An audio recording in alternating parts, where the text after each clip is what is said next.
Lorival, por que o Milei está na frente? A pesquisa Atlas Intel, ela mostra que os argentinos confiam nele mais naqueles temas que são os mais importantes para os argentinos, que são o combate à inflação e o combate à corrupção. Nesses dois itens, ele está na frente do Massa.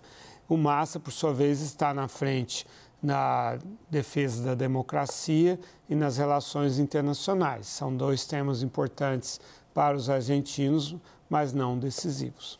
Agora, interessante, né, que na questão de ameaça à democracia está tendo um debate, e eu vou jogar lá para o NACA, sobre eventual fraude, né? Nós acompanhamos isso o ano passado aqui no Brasil, né, as acusações de fraude eleitoral dos bolsonaristas e do próprio presidente, então o presidente Jair Bolsonaro. Se o Milei perde, NACA, haverá esse debate aí na Argentina também? Vai, certamente. Milei já deixou muito claro que esse é um tema, já durante a campanha, ele levantou essa hipótese. Ontem trouxe à tona novamente com uma nova roupagem, com novos argumentos. Menciona, por exemplo, desconfiança com relação a uma das empresas privadas que faz parte do processo de contagem dos votos. É uma empresa de capital espanhol, de origem espanhola, e que, segundo o entorno de Milei, seria, entre aspas, amiga do PSOE, né, o Partido Socialista, que elegeu nos últimos dias Pedro Sánchez como o novo premier. Também tem dúvidas sobre os policiais que acompanham as forças, as urnas até os centros de contagem de voto. E essa suspeita levantada sem nenhum tipo de prova, é importante destacar isso, tem levantado preocupações em cientistas políticos, politólogos aqui da Argentina, porque isso pode, de alguma maneira, fragilizar a democracia argentina, que neste ano comemora 40 anos dessa era pós-ditadura. Então, isso tem gerado alguma preocupação.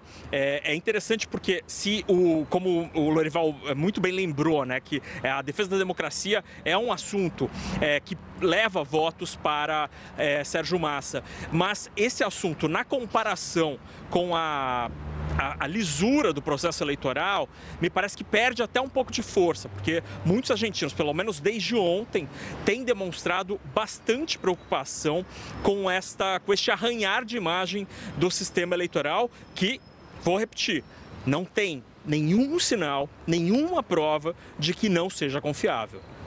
Economia é o grande tema, né? A crise econômica é o principal assunto, o grande problema com o qual o próximo presidente da Argentina terá de lidar. Nesta semana, a inflação anual da Argentina chegou a 142,7%.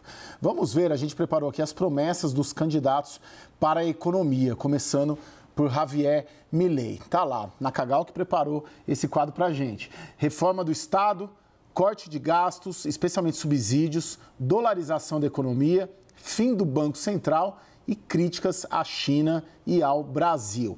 Vamos lá na tabela agora com o Sérgio Massa, né? O que ele promete fazer, o atual ministro da Economia? Estabilizar e reduzir a inflação, incentivar exportações, crescimento com inclusão e nomes da oposição ao Banco Central. E Mercosul, BRICS e G20, né? Relação ali com esses fóruns globais aqui sul-americanos. Daniel Rittner, o que dá para depreender desses planos? Eles são um tanto vagos, né? São críveis?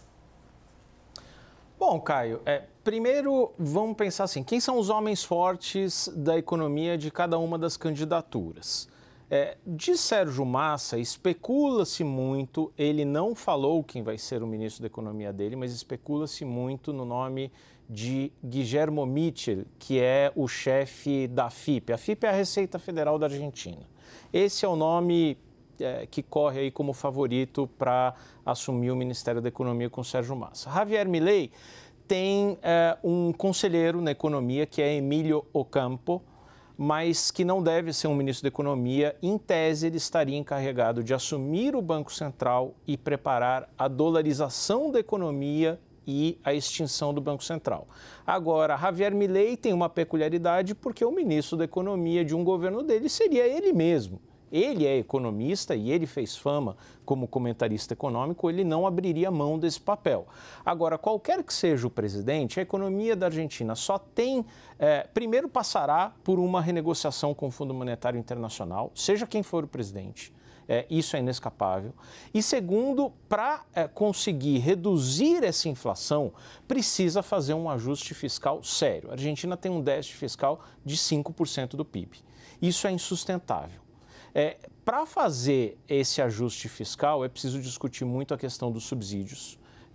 Os subsídios na Argentina, além de serem fartos em transporte público, energia, gás, água, são muito mal focalizados. Todo mundo tem direito a subsídios, agora dói um bocado discutir como encolher o papel do Estado, reduzir subsídios, isso vai ser impopular.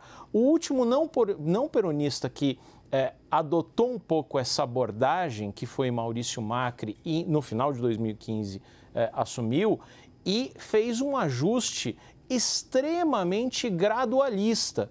E depois colocou isso, admitiu isso como um erro. Ele teve que ser gradualista pelas contingências políticas, porque senão, ora, os peronistas com todos os sindicatos iam para as ruas e capaz que derrubavam o governo Macri, assim como podem derrubar um governo Milei. Agora, esse gradualismo também pode jogar contra o conserto dessa tremendamente desorganizada macroeconomia argentina. É uma das grandes questões. A política argentina é um não peronista conseguir tocar um mandato, né? Raul Alfonsín entregou o mandato há 6 meses do término, né? O De la Rúa renunciou e o Macri não foi reeleito. Lorival, você vê condições políticas na eventualidade do Milei ganhar, dele tocar a agenda? Não, a agenda do Milei não tem como ser... Parte dela? Ser realizada, né? Ela envolve mudanças na Constituição, como a questão do Banco Central. Não tem dólares para dolarizar. Para dolarizar precisa ter dólares, sim. Concorda? Não sim. Tem. Então, e esse é o problema. Se fosse possível dolarizar, o problema não existiria, certo?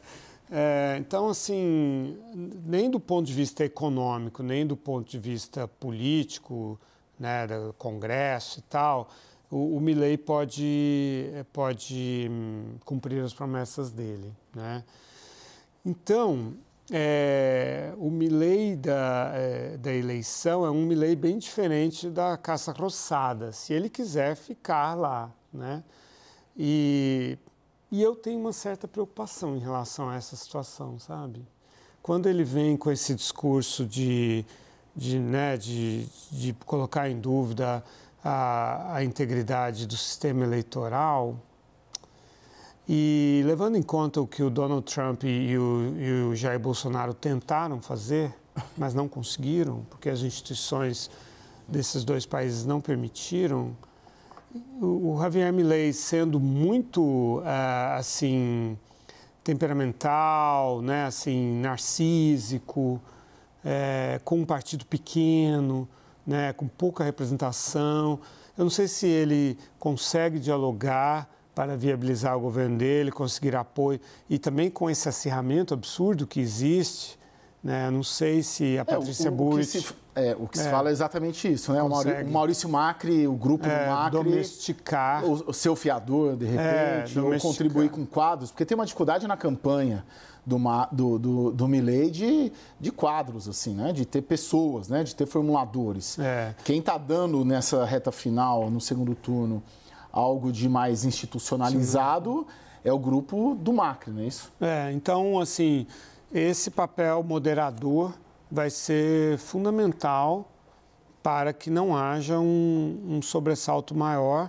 Eu não acho que o Milei teria sucesso em um fechamento do Congresso ou algo assim, mas causaria bastante instabilidade, né? Ô, Naka, sua leitura desse plano econômico do Milei, ele é crível, aplicável, execuível? Não é.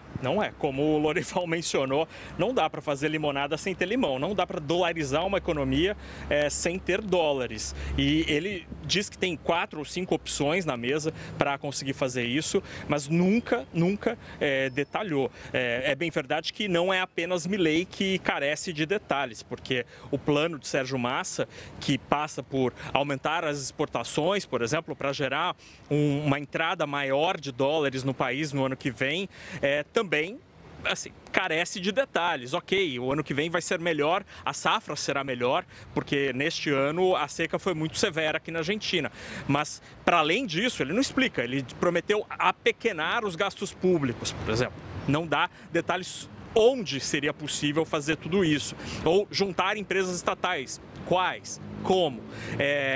Agora, um outro aspecto interessante, voto ali com o Daniel sobre onde os pontos que a economia argentina precisará passar ao longo dos próximos meses. Essa renegociação da dívida com o Fundo Monetário Internacional é absolutamente necessária diante da situação atual aqui. São 41 bilhões de dólares em dívida. A Argentina é o maior credor hoje, o maior cliente do Fundo Monetário Internacional. 28% da dívida do que já foi emprestado pelo FMI está na mão da Argentina, 22 acordos. E outra coisa que todo mundo diz que vai acontecer, independentemente de quem ganha a eleição no domingo, será uma desvalorização, uma baita desvalorização da moeda. A cotação oficial está em 370 pesos, mais ou menos, por dólar. No paralelo, está quase em 1.000. É muito provável que a gente caminhe para uma cotação comercial, né, uma cotação oficial, mais perto de 1.000 do que de 370. Isso vai gerar muita inflação. Tem gente falando em inflação de 20% ao mês no começo do ano que vem, por exemplo. Daniel Rittner, para finalizar, hoje você se dedicou a avaliar e apurar como ficaria o Mercosul, né, numa eventual, enfim, nesse day after aí das eleições argentinas. O que você levantou?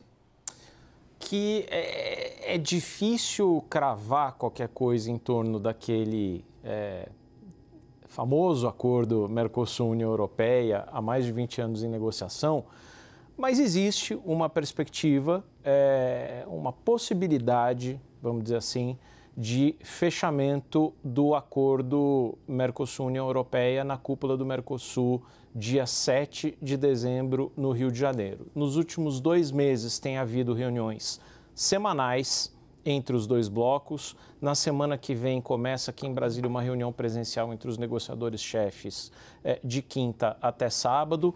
Boa parte das divergências que estavam colocadas ali, as questões que o Brasil levantava de maior espaço para aplicar, usar compras governamentais como política de fomento às suas indústrias, uma demanda da Argentina para alongar um pouco a eliminação de tarifas sobre carros elétricos, alguma compensação da União Europeia pela lei antidesmatamento que pode impor barreiras às exportações agrícolas do Mercosul, principalmente do Brasil. Tudo isso foi bem encaminhado. E aí, o que é o pano de fundo? O pano de fundo ali é o risco Javier Milei. Por quê? Porque ele ataca muito o Mercosul e não quer continuar com o bloco. Então, a ideia é que, se fecha um acordo no dia 7 de dezembro, existe a possibilidade de travar ali e dizer para o Milei, segure o Mercosul, porque tem esse acordo. Lembrando que a posse, salvo engano, 11 de dezembro. É isso, né?